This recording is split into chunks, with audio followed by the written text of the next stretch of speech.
But we turn now to California Congresswoman Zoe Lofgren. She serves on the Judiciary Committee and the Select Committee investigating January 6th. Good morning to you, Congresswoman. I want to get straight to it. Does the refusal of the vice president and the former president to comply with your investigation in any way impede the impact or outcome? Well, we wish they had come in. Certainly other presidents have come in when asked by the Congress, including Gerald Ford, Teddy Roosevelt, many others. It is almost Thanksgiving and the committee turns into a pumpkin at the end of December. So we don't have time to litigate this, but I think they've cheated history and they should have done otherwise. We, on the other hand, have received substantial information from other sources, and we're in the process of, as I'm sure you know, writing our report now. And you're continuing to gather information, as I understand it, speaking to two Secret Service officials recently. What more do you need, and are you still sharing that information with the Justice Department? Well, we're not sharing information with the Justice Department.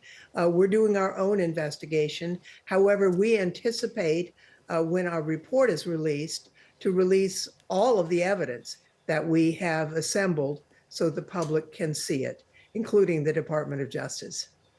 Okay, but you have, I understand the committee has released documents to the Department of Justice. Is that not the case? Well, we're not, we're doing our own investigation. Right. And within a month, the public will have everything that we've found, all the evidence, for good or ill.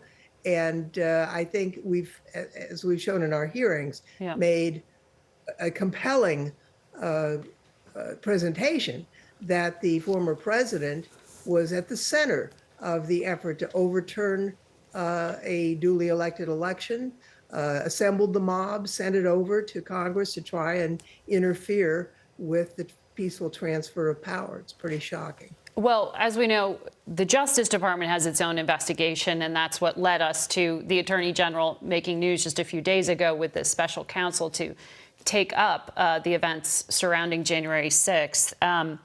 But what does putting this in the hands of a special counsel accomplish here? Do you think it actually removes politics, or does it still just keep it there since the Attorney General will still have oversight of the special counsel?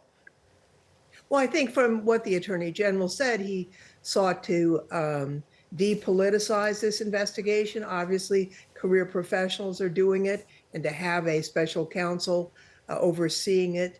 But, you know, the right wing never fails. Up is down and down is up. The effort to depoliticize, they're now criticizing as somehow a political measure. So, you know, the effort to segregate the investigation from the Attorney General himself is in the eye of the beholder. And of course, the former president is saying he won't partake, as if, you know, it's a slice of pizza. I mean, it's not up to him. He is being investigated for serious offenses, and we'll see what they find. You sit on the Judiciary Committee. You just heard Rod Rosenstein say that he thinks the U.S. Attorney in Delaware is sufficient in terms of being able to independently decide on what to do with Hunter Biden and that case. I wonder if you agree with that, or if you think your Republican colleagues are right to ask for a special counsel to deal with the current president's son. Well, I don't know anything about that case. Certainly in the case of... But you have oversight of the Justice Department. Yes, yes, but we don't, you know, I serve with Mike Pence on the Judiciary Committee. We don't oversee and interfere with individual investigations and cases. That would be improper in terms of oversight.